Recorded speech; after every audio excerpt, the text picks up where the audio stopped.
Hello class. Welcome back बच्चों। तो प्यारे बच्चों, स्टार्ट कर रहे हैं नया लेक्चर। बाबू एक बात बताओ, क्वेश्चन नंबर 8 में किसी की कोई प्रॉब्लम है क्या? उदय भाई सामने देखो, 8 प्रॉब्लम है क्या? बेटा पिछले चारों सालों के प्रॉफिट लिख के एडजस्टमेंट करनी है मुझे। ठीक है जी। पहली एडजस्टमेंट ये पढ़ो। कहता है abnormal loss of 20,000 was debited to P and L account for the year ended 31st of March 21। बेटा कहता है एक एबनॉर्मल लॉस था 20,000 का, इस साल का प्रॉफिट एंड लॉस अकाउंट बनाते टाइम उसको डेबिट किया गया, मतलब माइनस किया गया। बाबू एबनॉर्मल लॉस कभी अगर ये सिंपल देना और मुझे समझना है क्या है, मैं हमेशा सोचता हूँ लॉस बाय फायर। दुकान में आग लगी, 20,000 का नुकसान हो गया। भाई हर साल होता है क्या? जब हर साल ये होना ही नहीं, यानी कि कायदे से दुकान पे इस साल की इनकम 1 लाख रुपए थी ना, आपने 20,000 माइनस करके दिखाया हुआ है ना, एड बैक कर दो। ठीक है। मामो फिक्स एसेट्स बेची 31 मार्च 22 में, 25,000 का प्रॉफिट दिखाया हुआ है। भाई ये प्रॉफिट बार बार होगा? मैं तेरी दुकान खरीदूंगा, 5 स्टार जनता, 5 स्टार जनता को 25,000 का प्रॉफिट हो रहा है, उसने फिक्स एसेट्स बेची है, मुझे होगा 25 का प्रॉफिट? नहीं होगा ना। मैंने 25,000 का प्रॉफिट बाहर निकाल दिया, क्योंकि दुकान से उसको भी इनकम 1,20,000 ही हो रही थी। 25,000 तो फिक्स एसेट्स बेचने से हुई, मुझे थोड़ी होगी वो। ठीक है बाबू। इंश्योरेंस प्रीमियम है, आपने पे नहीं किया। भाई normal expense for the business पे कर दो। 1,60,000 का प्रॉफिट है, 15,000 का इंश्योरेंस कराओगे, 45 बचेगा। ये नॉर्मल एक्सपेंस है। कल आए थे ना, कल इंश्योरेंस की बात बोली थी मैं। ठीक है। क्या क्या पूछ रहे हो मुझसे? आओ जी। ये 10th में कराना है? नहीं, अभी तो प्रॉब्लम थी, अभी क्या हो गया? चलो अगर इसकी प्रॉब्लम नहीं है तो बोर्ड पे करके दिखाएगा, आया है ना प्रॉब्लम? हाँ तो फिर पूछ ले। तेरी ऐसी की कैसी निकम्मा बिल्कुल। आओ जी सामने देखो। बाबू चल यहीं करा देता हूँ, खत्म करना है। बेटा पिछले 3 सालों के प्रॉफिट दे रखे हैं, 1,40,000, 1,00,000, 1,000 और 1,30,000। कहता है रमन और दमन दो पार्टनर हैं, इनको एनुअल सैलरी देनी होती है 50 और 40, और बिना सैलरी दिए, देख लिखा हुआ है net profit before charging partner salary, partner को सैलरी नहीं दी तो ये प्रॉफिट है। भैया मुझे तो करेक्ट प्रॉफिट चाहिए ना, पार्टनर को सैलरी तो देनी पड़ेगी। जिन्होंने पहला चैप्टर पढ़ लिया उनको पता है क्यों देनी पड़ेगी। वर्किंग पार्टनर है, दिन रात काम करते हैं, सैलरी तो दोगे ना।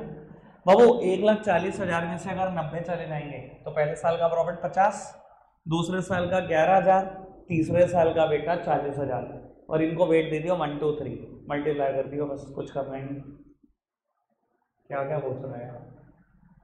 और क्या करा होमवर्क में? हो गए? कॉपी ले ले तू, अभी देख रहा। बाबू नेक्स्ट कंसेप्ट लिखना फटाफट से। कंसेप्ट नंबर 15 है क्या? बावली है क्या? अरे मुझे पता है इसको दिक्कत है, मैं सुनता ही नहीं इसकी। सिर्फ मान्या सुनती है इसकी। ऐसी मान्या सुनती है ना इसकी।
लो बोलते फटाफट से नोट डाउन कर दो।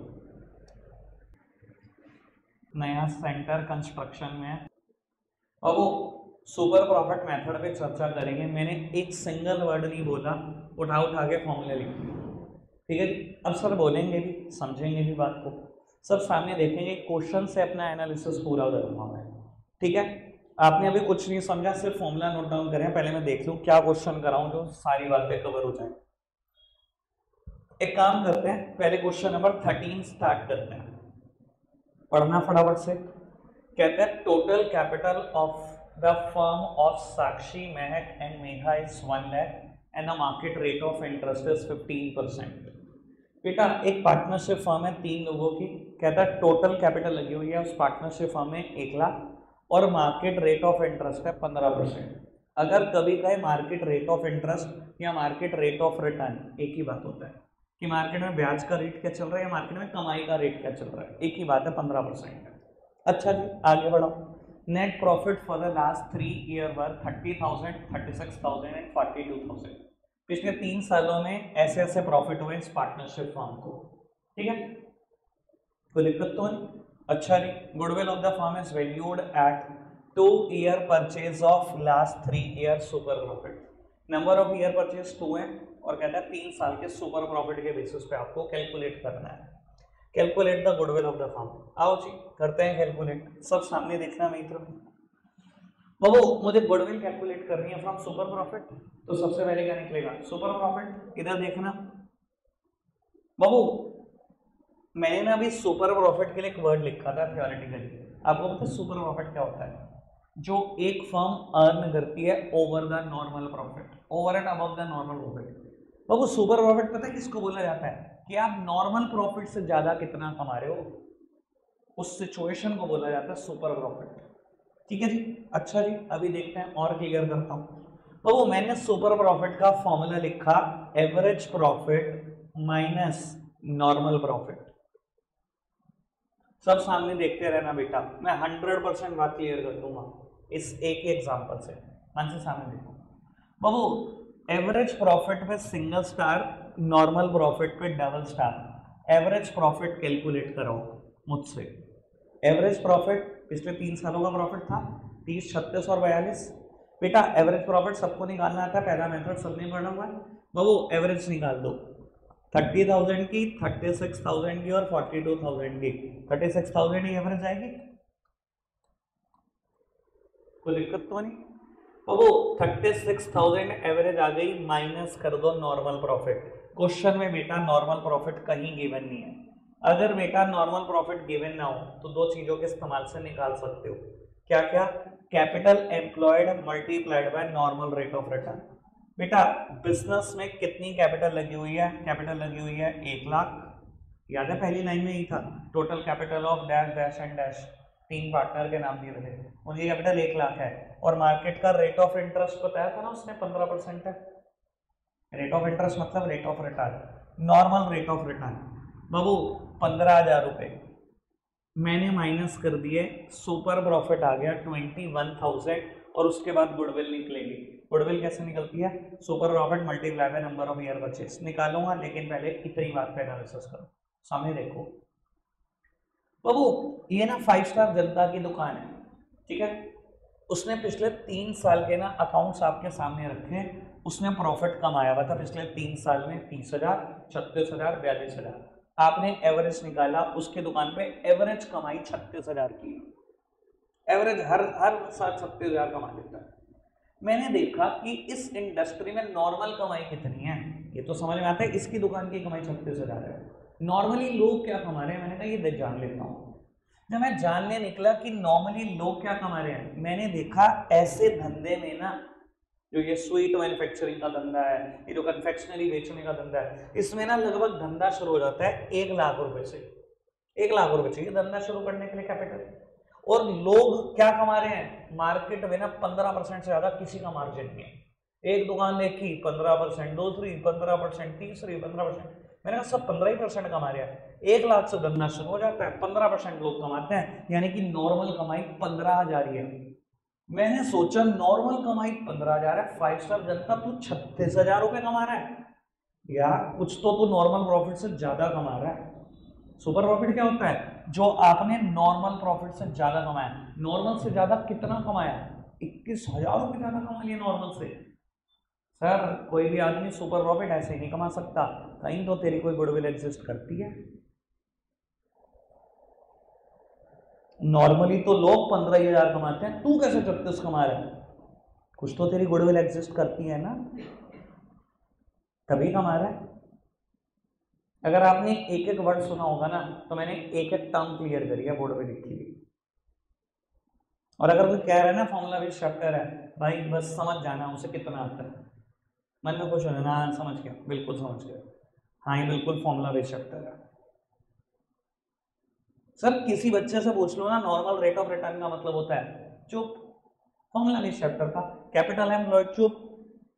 तो तूने सीखा क्या जिंदगी में? कैपिटल एम्प्लॉयड क्या है कि जिस इंडस्ट्री में मेरी दुकान है, उस इंडस्ट्री में बिजनेस शुरू करने के लिए नॉर्मली कितने पैसे लगते हैं? 1,00,000 रुपए लगते हैं इस एग्जांपल के हिसाब से। और नॉर्मल कमाई कितनी है इस इंडस्ट्री में? प्रॉफिट मार्जिन वो 15% है। तो भाई अगर 1,00,000 लगते हैं और 15% कमाई है, तो 15,000 ही तो कमाने चाहिए। 5 स्टार क्यों 36 कमा रहा है? Sir due to his goodwill. कोई गुडविल है उसकी। सुपर प्रॉफिट का मतलब भी क्लियर हो गया होगा। जो प्रॉफिट आप नॉर्मल प्रॉफिट से ज्यादा कमाते हो वही सुपर प्रॉफिट है। ठीक है जी। गुडविल कैसे निकलेगी? Super profit multiply by number of year purchase. Super profit given है क्वेश्चन में, नंबर ऑफ ईयर परचेज 2 थे शायद, क्या 3 थे? 2 थे ना, 42,000 आ गया सर, कोई दिक्कत तो नहीं। बस ये गलती मत कर देना, सिर्फ सुपर प्रॉफिट निकाल के आ जाओ, निकालनी गुडविल होती है। ठीक है, ऑल क्लियर? एक बात और बोल दूं सर, कोई भी बात जो मैं कंसेप्ट में लिखता हूँ वो बेकार नहीं होती, बस ये ध्यान रख लेना, वो कोई ना कोई लॉजिक होता है तभी लिखी होती है। सुपर प्रॉफिट में ना मैंने लिखा हुआ है एक्चुअल प्रॉफिट और एवरेज प्रॉफिट। देखो इस क्वेश्चन में 3 सालों के प्रॉफिट थे, तो मुझे एवरेज निकालना पड़ा। किसी किसी क्वेश्चन में एक्चुअल प्रॉफिट बताया होता है कि इस साल ये हुआ, और नॉर्मली लोग ये कमाते हैं, तो वहाँ एवरेज नहीं लगेगा, वहाँ एक्चुअल लगेगा।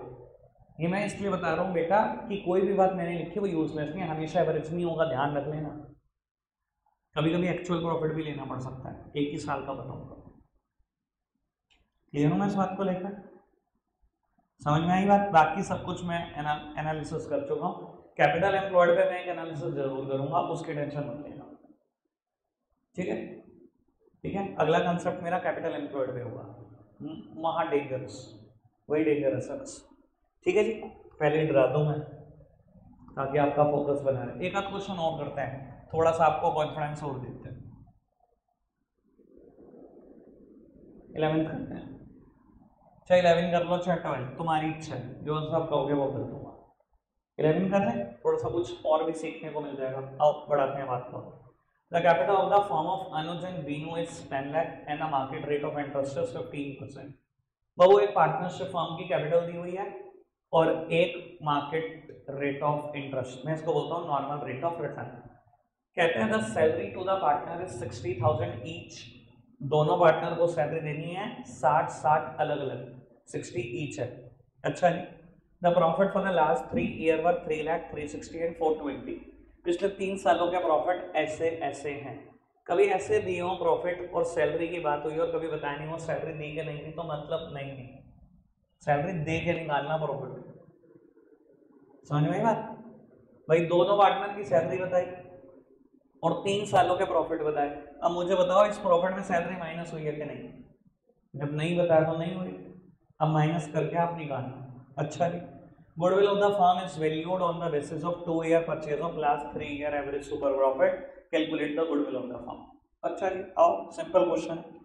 बाबू करने का तरीका थोड़ा सा मेरा कॉपी कर लोगे तो और मजा आ जाएगा।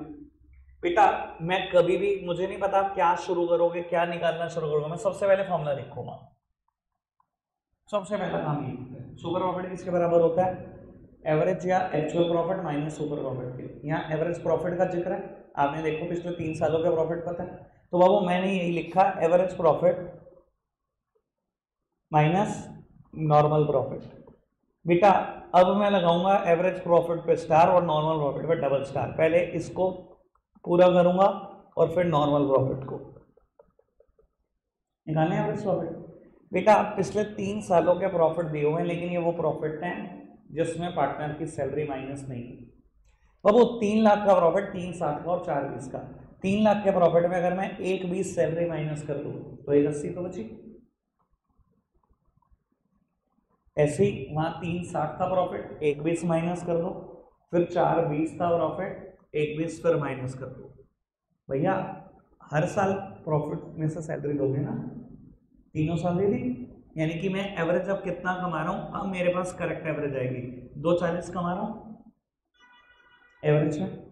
ठीक है बाबू, 2,40 मेरा एवरेज प्रॉफिट आ गया। निकालो नॉर्मल प्रॉफिट, दुनिया क्या कमा रही है, नॉर्मली दुनिया क्या कमा लेती है, मैं वो निकालना चाह रहा हूँ। नॉर्मली दुनिया क्या कमा लेती है, कैसा पता लगेगा कि दुनिया ने कितना पैसा लगाया हुआ है अपने धंधे में और वो कमाई का रेट क्या है, प्रॉफिट का रेट क्या है। और बाबू क्वेश्चन ने पहली लाइन में कहा था कि बाबू इस पार्टनरशिप फर्म ने 10 लाख रुपए लगाए हुए हैं और नॉर्मली मार्केट का रेट 15% का है। भैया 5 स्टार जनता जैसा सेम काम 10 लाख में शुरू हो सकता है, बिल्कुल सेम दुकान सारा सामान, 15% ही कमाई का रेट है। तो वो कमा कितना लेते हैं लोग, एवरेजली 1.5 लाख कमा लेते हैं, पर 5 स्टार जनता 2,40 कमा रहा है। जब इतने ही पैसे लगने हैं, इतना ही मार्जिन है, तू कैसे ज्यादा कमा रहा है? भाई कोई तो गुडविल है, ऐसे तो नहीं ज्यादा कमा सकता। तो 90,000 is the super profit, goodwill कैसे निकलेगी, super profit multiply by number of year purchase, question में 2 है, यानी कि 1,80,000। ठीक है, मतलब मैं अगर आपको एक बात बताऊंगा तो आपको शायद हंसी आ जाएगी, अगर मेरे से नहीं पोस्ट करना।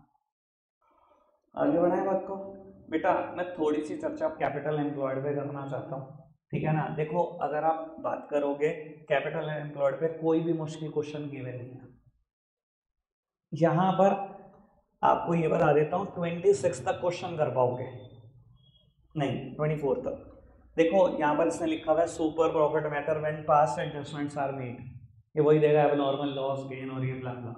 मैं तो ना तो कोई नया कंसेप्ट लिखूंगा, पता ही है आपको, ना मैं बताऊंगा ये प्लस ये माइनस, कुछ नहीं। इतना तो मेरे को लगता है मैंने स्किल डेवलप कर दी है। आप सोचो आग लगी है क्या हुआ, आप सोचो फिक्स एसेट बेची है प्रॉफिट हुआ क्या हुआ। ठीक है 24 तक आप क्वेश्चन जरूर कर पाओगे, पर मैं बता देता हूँ बेटा, अगर बोर्ड्स ने कभी कैपिटल एम्प्लॉयड घुमा दी ना, बस घूम जाएगा, सारे घूम जाएंगे। ठीक है जी, एक आध बार क्वेश्चन ऐसा भी आया हुआ है, तो मैं सर इसके डील में तो कैपिटल एम्प्लॉयड पे चर्चा आगे कर लेते हैं। सर अभी तक मैंने जितने भी क्वेश्चन करे 2 करे, और चाहे मैं 10 और गिनवा दूंगा आपको, सब में क्वेश्चन में कैपिटल एम्प्लॉयड डायरेक्टली गिवन होगी, डायरेक्टली गिवन है जितने भी क्वेश्चन दिए हुए, ठीक है ना। लेकिन मैं इसका बहुत मुश्किल वर्जन कराने चाह रहा हूँ कि अगर ये घूम गया तो क्या हो सकता है हमारे साथ। ठीक है लिखो जी नेक्स्ट कंसेप्ट फटाफट से, कंसेप्ट नंबर 16, कैपिटल एम्प्लॉयड।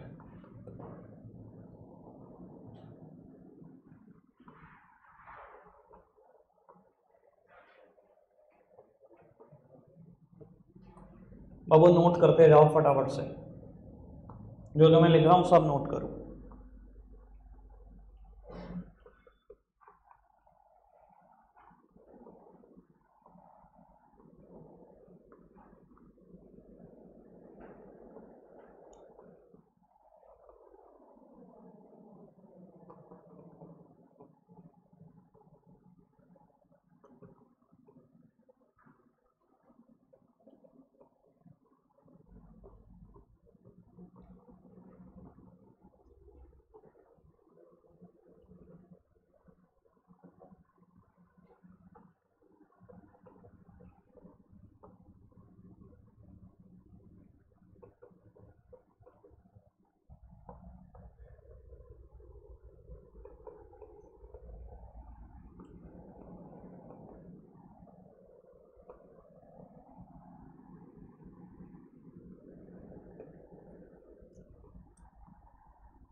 चलो जी, फटाफट से बैलेंस शीट नोट डाउन कर लो, उसके बाद समझाते हैं बेटा।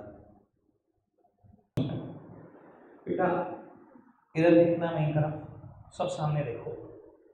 बेटा capital employed in the business का मतलब पता है सिंपली क्या होता है? मैं कुछ हिंदी की लाइनें बोलूंगा, इसको समझ लो, उसके बाद कैपिटल एम्प्लॉयड निकालना बहुत आसान होगा। बेटा आपने अपनी दुकान के अंदर जितना भी पैसा अपना लगा रखा है जो बिजनेस चलाने के लिए जरूरी था, वो कैपिटल एम्प्लॉयड होती है। सुन लो क्या बोल रहा हूँ। आपने अपनी दुकान के अंदर जितना भी पैसा लगा रखा है जो बिजनेस चलाने के लिए बिल्कुल जरूरी था, वही कैपिटल एम्प्लॉयड होती है। ठीक है, आओ जी सामने देखते हैं। बाबू अब ना मैं ना कैपिटल एम्प्लॉयड निकालूंगा एक बार लाइबिलिटी साइड का यूज करके और एक बार एसेट साइड का यूज करके। ठीक है, लाइबिलिटी साइड से जब मैं निकालूंगा तो उसे मैं बोलूंगा लाइबिलिटी साइड अप्रोच, जब एसेट साइड से निकालूंगा तो उसे बोलूंगा एसेट साइड अप्रोच। ठीक है बाबू, आप ये बिलीव मत कर लेना कि मैं एसेट साइड अप्रोच में मास्टर हो गया, मैं तो हमेशा उससे ही निकालूंगा, क्योंकि क्वेश्चन कभी कभी अधूरे डेटा देता है। क्वेश्चन क्या करेगा, आप एसेट साइड में मास्टर हो गए, उसने लाइबिलिटी साइड से उठाकर डेटा दे दिया, फिर भी फंस जाओगे। आपने सोचा मैं लाइबिलिटी साइड में मास्टर हो गया, मैं तो वैसे ही निकाल लूंगा, सर क्वेश्चन में दोहरा डेटा देगा, कभी एसेट साइड का दे देगा, तो मास्टर दोनों में होना पड़ेगा। ठीक है, समझ में आ रही बात? आओ जी कैलकुलेट करते हैं। सबसे पहले मैं एसेट साइड अप्रोच करूंगा बेटा, और फिर लाइबिलिटी साइड। अब कोई लिखेगा नहीं।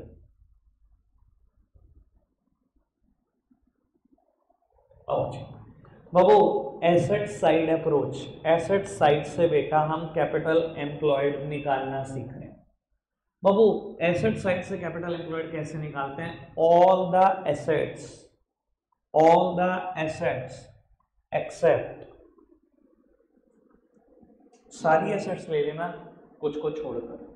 किस किस को छोड़ दो बाबू? हर एक का लॉजिक है, हर एक का लॉजिक है, आप बस सामने देखते हो।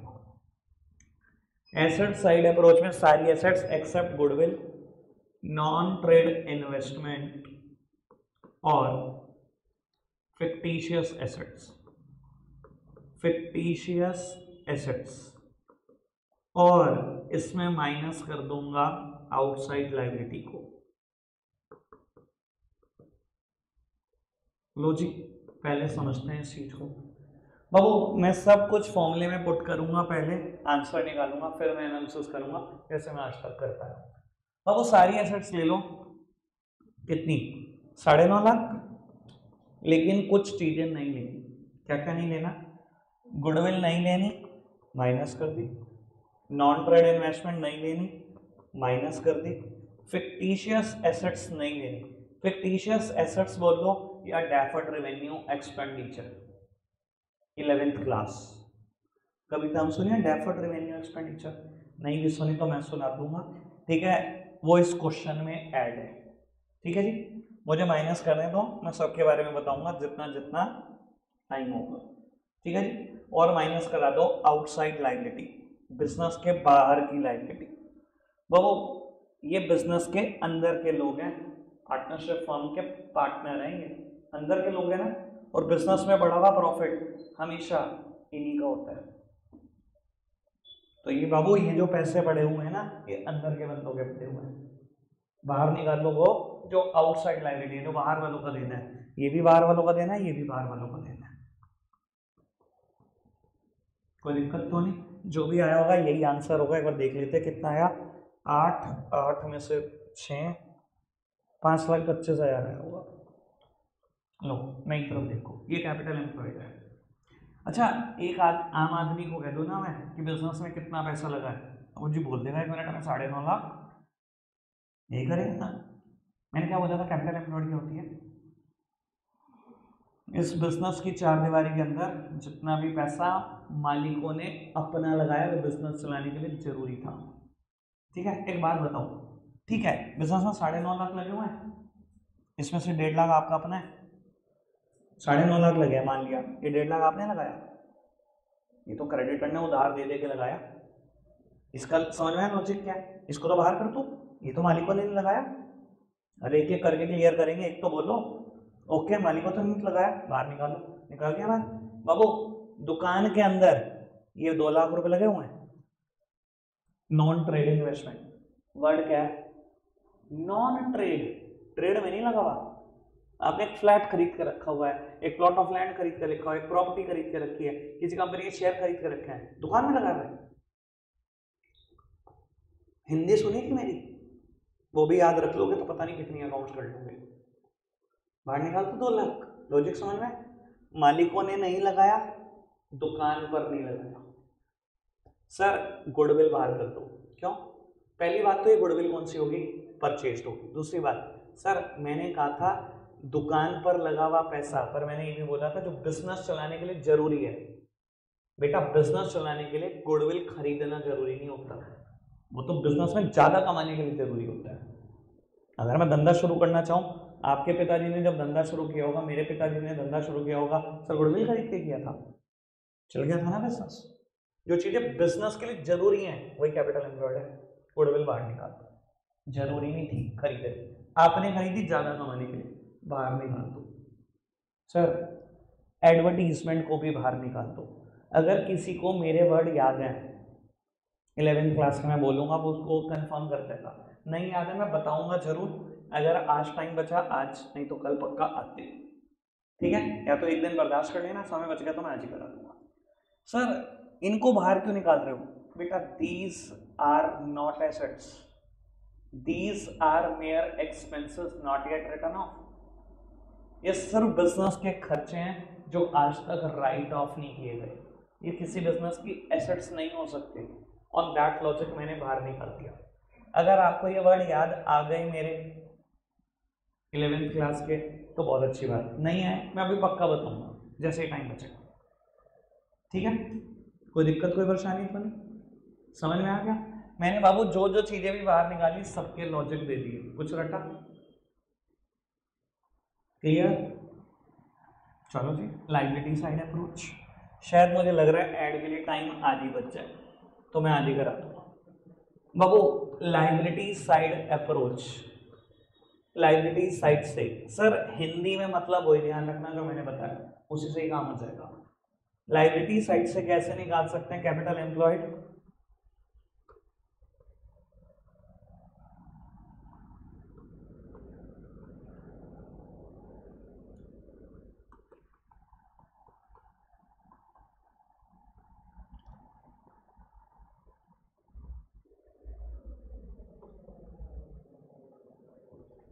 बाबू लिखा मैंने वही है, गुडविल, नॉन ट्रेड इन्वेस्टमेंट और फिक्टिशियस एसेट्स।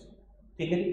बाबू धंधे में मालिकों का कितना पैसा लगाया दुकान के अंदर जो बिजनेस चलाने के लिए बिल्कुल जरूरी था, वही होता है कैपिटल एम्प्लॉयड। बाबू मालिकों का पैसा कितना लगा है? बेटा अगर किसी लेमैन को कहूं तो कह देगा मालिकों का जी पैसा तो 8 लाख रुपए लगा हुआ है, 5 लाख की कैपिटल, 3 लाख रुपए का रिजर्व, यही कहेगा ना कोई भी मेरे को। बाबू 5 लाख की कैपिटल और 3 लाख के रिजर्व लगे हुए हैं, लेकिन बेटा मैंने क्या था, धंधे में लगा हुआ पैसा, दुकान के अंदर लगा हुआ पैसा, वो भी जो बिल्कुल जरूरी था बिजनेस करने के लिए। बेटा गुडविल बिजनेस करने के लिए जरूरी नहीं है, फ्लैट में लगा हुआ पैसा धंधे में लगा हुआ पैसा नहीं है, और ये बेटा खर्चे हैं, ये कोई एसेट्स नहीं है बेटा, ये कोई दुकान के अंदर लगा हुआ पैसा नहीं। बाहर निकाल। तीनों का लॉजिक तो वही है जो लॉजिक पहले था, आंसर भी वही आएगा जो पहले आया था।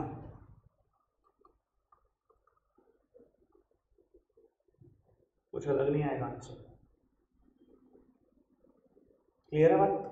ऐड के ऊपर कर दो थोड़ी सी बात ताकि सबको संतुष्टि रहे। आओ सामने देखो, मैं करूँ बाबू ऐड, अगर आप नाम से देखो एडवर्टीजमेंट को तो बेटा ये एक रेवेन्यू एक्सपेंडिचर है, ये एक रैकरिंग खर्चा है। रैकरिंग खर्चा मतलब जो बिजनेस में रीअकर होता है, जो बिजनेस में बार बार होता है।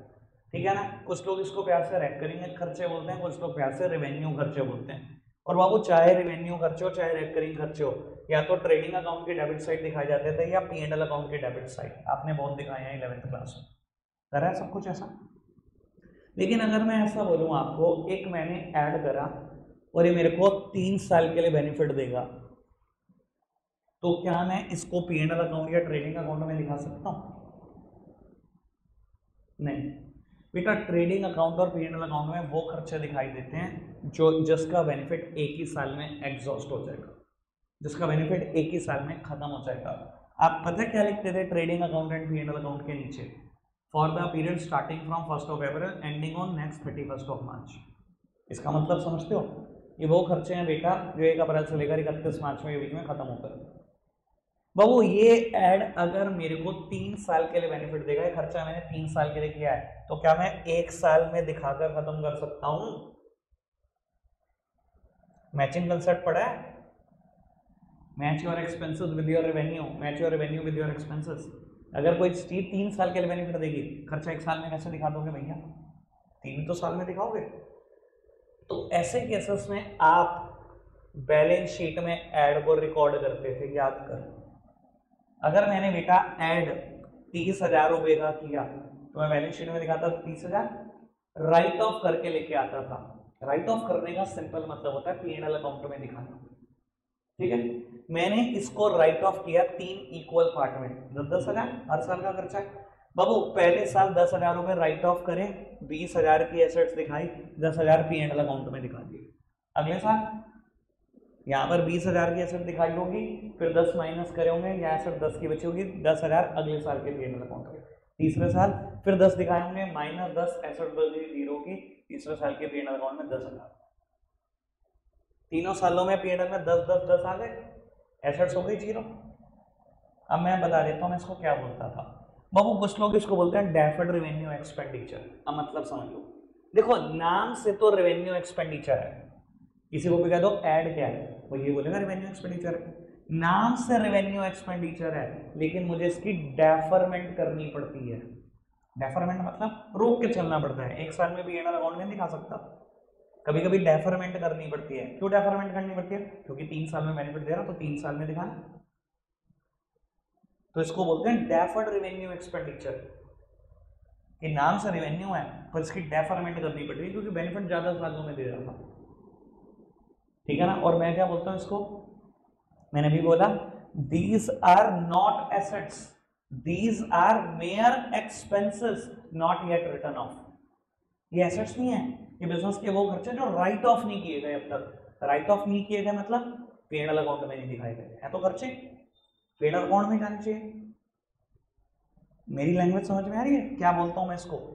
These are not assets, these are mere expenses not yet written. Off सिर्फ खर्चे हैं, बस P&L अकाउंट में दिखाए नहीं गए मजबूरी के चलते,